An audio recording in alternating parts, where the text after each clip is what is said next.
Good morning, everyone. My name is Amanda Malcolm, and my presentation is titled Defining a Dam.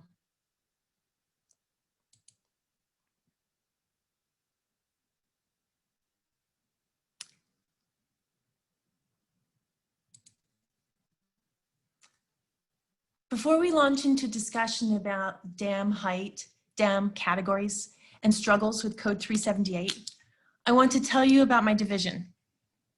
We're called the Sediment and Stormwater Plan Review Division. As our name suggests, we review plans for sediment control and stormwater management, specifically for state and federal agencies. We also review ponds for compliance with Maryland Code 378. We're a one-stop shop, with one reviewer reviewing sediment, stormwater, and small ponds.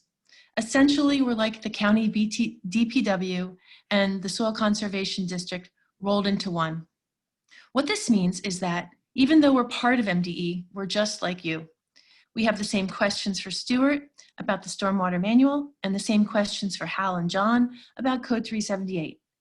It also means that if we're experiencing challenges with small ponds in 378, you're likely experiencing challenges with small ponds and 378. And we are experiencing problems. Many of you may have known Jim Tracy, the former chief of the Plan Review Division. 7 years ago, he fell ill and passed away. He was a great guy, a truly outstanding human being, and a top-notch engineer. His death hit me on many levels. Not only did I lose a fatherly mentor, I was left holding the bag as division chief. Jim had the most amazing memory and was too busy to write policies. When the engineers in the division had questions, we deferred to him. He was our walking encyclopedia. When he died, he took everything in his head with him, including his knowledge of small ponds and Code 378. The first time a small pond came across my desk for approval, I remember thinking, now what? Sure, I'd been reviewing sediment and stormwater management for years, and I was familiar with Code 378, but I never thought too much about it because Jim was in charge, and he always did a final review. So the first thing I did was open Code 378, and that's when I got really confused.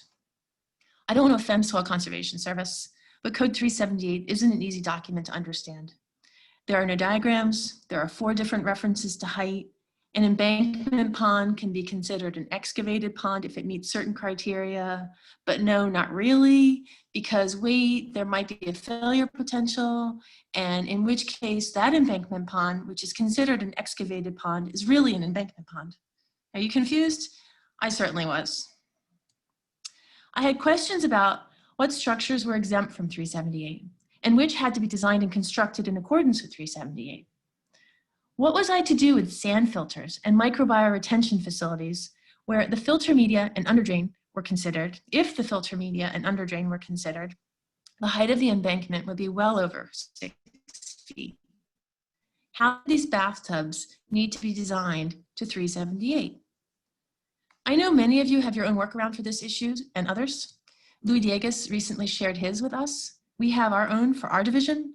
We could probably have a session just on the issues of media ponds, and maybe we will. So please share with us your agency struggles with 378 and your solutions. Your insight will help MDE address deficiencies with current documents and establish better policies. So for now, let's get started by going over the basics. What is a dam? John just discussed this in his presentation. The point I want to make is that based on the definition in COMAR, the baby pool in your backyard could be considered a dam. More relevantly, it also means that an ESD facility or a culvert crossing under a roadway or railroad could be a dam. The objective of my presentation is to try to answer the question of when stormwater management structures should be considered dams, or more relevantly, small ponds. Jennifer brought up the issue on nomenclature and how the term small pond is confusing. Well, we're stuck with this term for now because it's in regulation, but it would make more sense if small ponds were called small dams. We see a lot of pond configurations in our world of stormwater management. Probably the craziest ones are ponds jammed into crowded urban areas. Ponds managing runoff from highways and railroads are the most challenging ones that my division sees because they're located in narrow right-of-way and butt up against highways or railroad embankments. Our discussion today focuses on stormwater management ponds and earthen embankments and the applicability of Code 378. Earthen ponds fall into two categories: excavated ponds and embankment ponds. We're going to talk about culverts. We're also going to talk about culverts that penetrate roadway and railroad embankments, which, if they meet certain criteria, we do not consider to be dams. The classic excavated pond is a dugout pond with little or no fill around the perimeter and no control structure. These ponds are typically used for agricultural purposes. That's my little cow. I'm not an artist. A truly excavated pond has no potential for failure. These ponds are not suitable for stormwater management. As I alluded to earlier, the criteria in Code 378 for categorizing an excavated pond is problematic. It desperately needs to be reworked so that it is indicative of the functionality of an excavated pond, that being a pond that is below ground with only very minimal fill and no potential for failure. The new criteria needs to consider spillways that are excavated into existing grounds. See that? There's the spillway excavated into the existing ground. Because by excavating and backfilling a trench for the pipe, the potential for a piping failure has been introduced. MDE would like feedback on replacing the projection criteria for excavated ponds, the projection criteria of L equals 10H plus 20 feet, with a criteria based on the amount of cover over the storm drain and the length of the storm drain pipe and the storage volume of the pond. This refined category of excavated pond would be constructed by excavation and would have a spillway conduit that is excavated into the ground that discharges to a closed storm drain system. The pond would need to be part of the surrounding terrain with no visual embankment and only a limited amount of fill embankment to maintain adequate freeboard for the design storm. Now let's jump from excavated ponds to embankment ponds. The overwhelming majority of ponds that we see for stormwater management are embankment ponds. An embankment pond has a dam that is formed by all fill right here, all fill, or by both excavation and fill. Excavation and fill. If the embankment is formed by both excavation and fill, that means the part of the embankment, the part of the storage volume along the embankment is below the existing ground. Here's the existing ground line. Okay, the storage volume is below the existing ground. Let's talk about spillway configurations. All embankment ponds have a principal spillway, and some also have an auxiliary spillway, or what we call an emergency spillway. This diagram shows a pipe spillway that outlets to a surface drainage way. This diagram shows a pipe spillway that outlets to a storm drain system. These cause us a lot of heartburn because the designers will argue that they meet the criteria for an excavated pond. It's true, they often do meet the projection criteria of L equals 10H plus 20 feet. But because there is a constructed embankment, which creates a failure potential, we do not consider them to be excavated ponds. There is also a concern that the trench that was excavated and filled for the pipe, for the spillway and storm drain has the potential for failure. That would be right along here. Page 10 of Code 378 reads that excavated ponds that create a failure potential through a constructed or created embankment will be designed as embankment ponds. We have huge debates in our division about how to interpret this. Would this be anytime the spillway is connected to a storm drain system? Is this unless the depth of impounded water is less than 3 feet? Or would it only be when the embankment projection is less than L equals 10H plus 20? To me, it seems like the projection criteria would be a better indicator of a super wide embankment rather than an excavated pond. The final spillway configuration is a Weir Outlet. This is a single spillway, often comprised of multiple weir lengths for controlling different storm events. I don't know if you can see, but there's the channel protection, the 10-year and the 100-year events, and that's typical. The current 2000 version of 378 says almost nothing about weir spillways. Formal guidance and design criteria are definitely needed, and the Dam Safety Division intends to do this. If you have thoughts on criteria, requests, or input that you would like to contribute, including feedback on the weir wall criteria contained in the NRCS's March 2018 draft version of Code 378, please send it to John or Hal.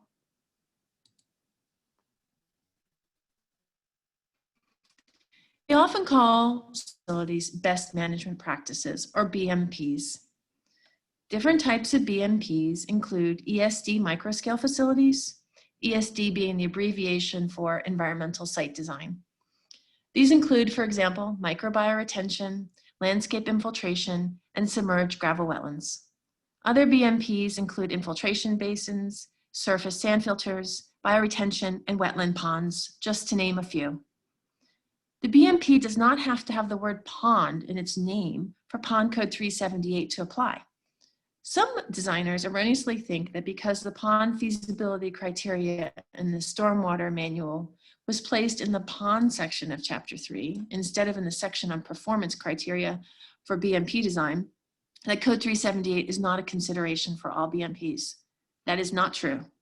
Most BMPs have earthen embankments that function as dams, albeit small dams, maybe tiny dams. And Code 378, despite having the word pond in its name, is really a code for small dams. And therefore, the design and construction of all BMPs with earthen embankments are required to follow Pond Code 378 standards and specifications unless exempt. BMPs that are exempt from 378 still have minimum design and construction criteria, and those are listed in the Stormwater Manual. But they are not required to meet all conditions of Code 378 or be approved by the Soil Conservation District. I want to say something about the term exempt. This causes State Highway a lot of confusion. When I say exempt, I'm referring to ponds that are exempt from 378. But the word exempt is also used to refer to small ponds, like 378 ponds, that are exempt from a dam safety permit.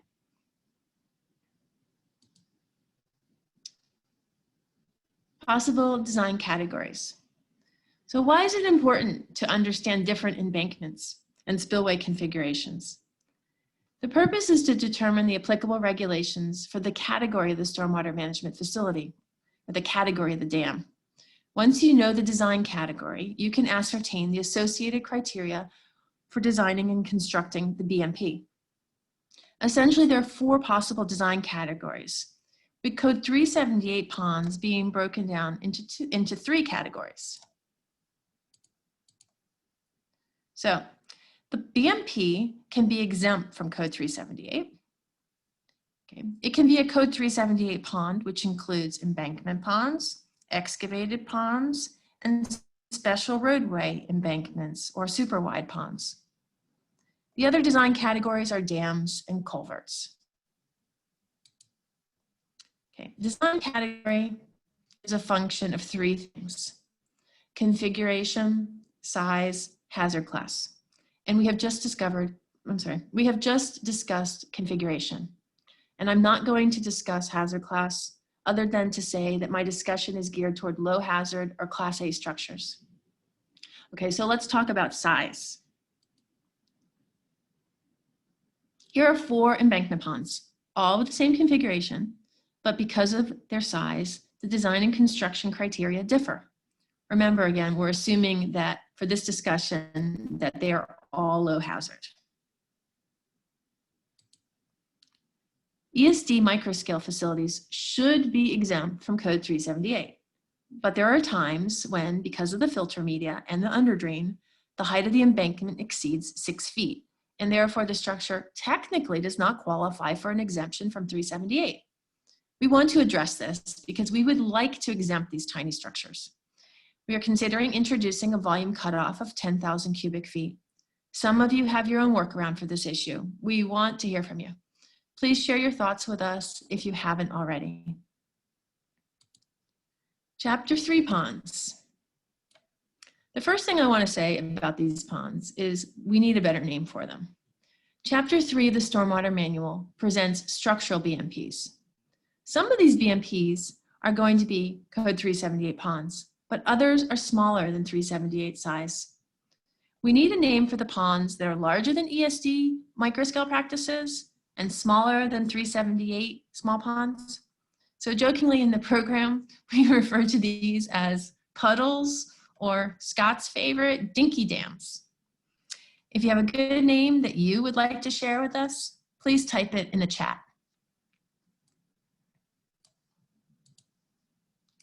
Code 378 ponds. Ponds of this size need to be designed and constructed in accordance with Code 378.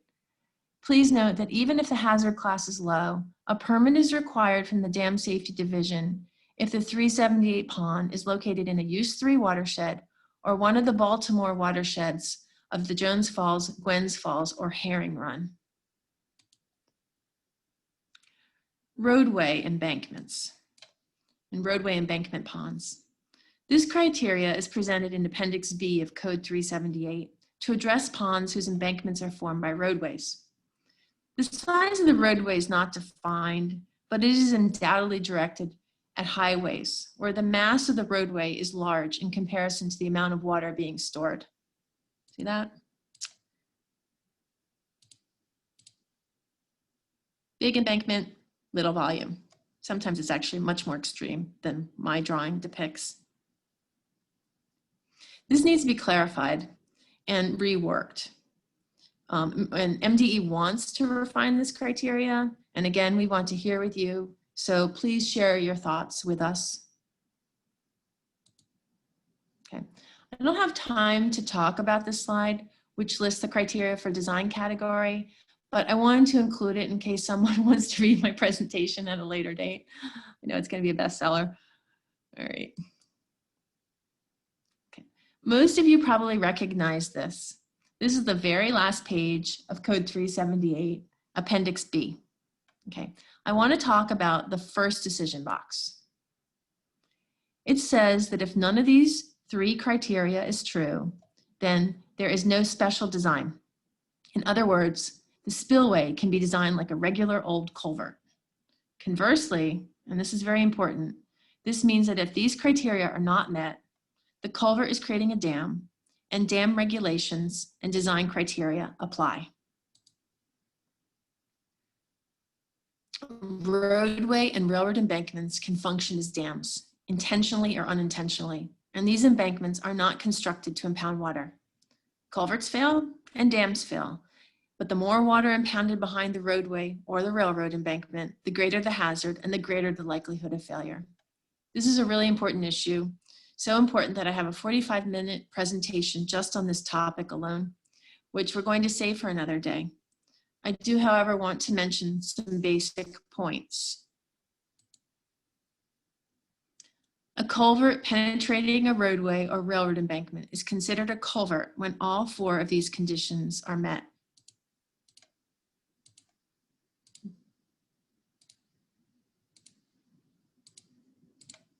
Here's my laser. Okay. So here are the 4 conditions that have to be met. Headwater minus tailwater is less than 10 feet, or the headwater depth divided by the diameter of the pipe is less than 2. And the permanent pool is less than 3 feet. And there is no structure to control the water surface elevation. And the embankment height is less than 35 feet.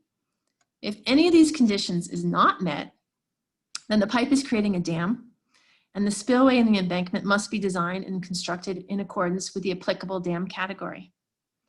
MDE has written a policy memo on this topic, largely in part to address the confusion that we engineers as a group have with the meaning of the words and or when used in series.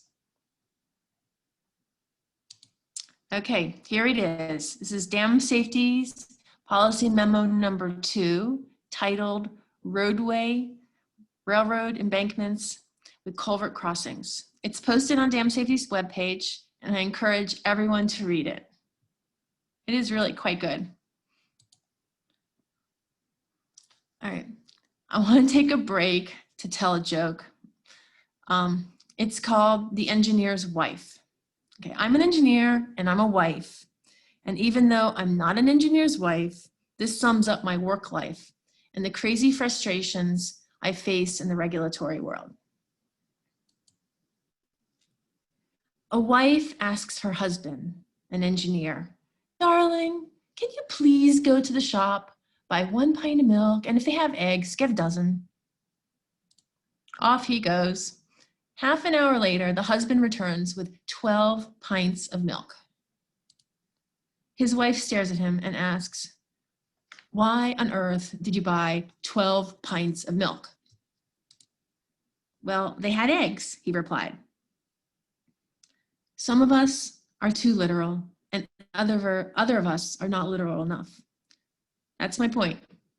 Some of us have no idea what the words and or mean when used together, but all of us think we do. What this means is that the flow chart that MDE developed in April 2015 as Figure 1 for the guidance on embankment retrofit design has morphed into this. Okay, so obviously you can't read this. I'm only sharing it to demonstrate how many decision trees there are. Some folks at MDE have been ribbing me about this flow chart, but I really do think it's going to help owners, designers, and reviewers get on the same page early in the design process.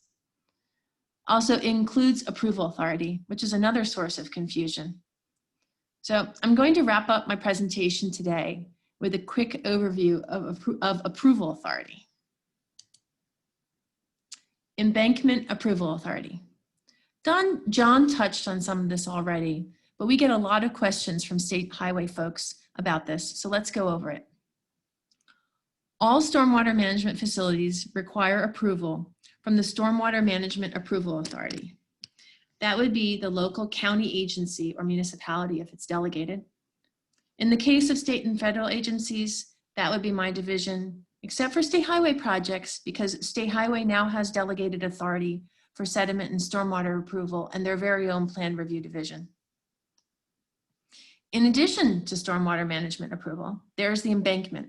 And depending on the design category, that embankment or dam may also require a separate approval. Listed here are 3 potential approval authorities for the embankment. Oops. Trying to get my little laser. There's my laser. Okay. All right, there's a laser. Hopefully everyone can see my little laser. I could get really sophisticated and start using the highlighter, but I won't do that. All right. Structures that are exempt from Code 378 and culverts through embankments less than 35 feet high don't require a separate approval. The Stormwater Management Approval Authority may approve these. Okay.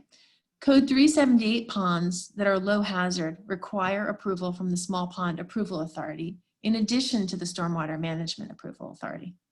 Note that if the Code 378 pond is located in a Use 3 watershed or the Jones Falls, Gwens Falls, or Herring Run watersheds, or Baltimore City, then the Soil Conservation District does not have approval authority and the pond must be permitted by the Dam Safety Division. Baltimore City, just to note, does not have a Soil Conservation District, which is probably why this is the way it is. So finally, a permit is also required from the Dam Safety Division for embankments larger than Code 378, dams with no significant or high hazard classification, and non-earthen dams. And finally, culverts through embankments higher than 35 feet need to be submitted to the Dam Safety Division for screening and possible permitting in accordance with Policy Memo Number 2. All right, well, that sums things up for me. Thank you, everyone. We welcome your questions. I don't know if anybody's typed anything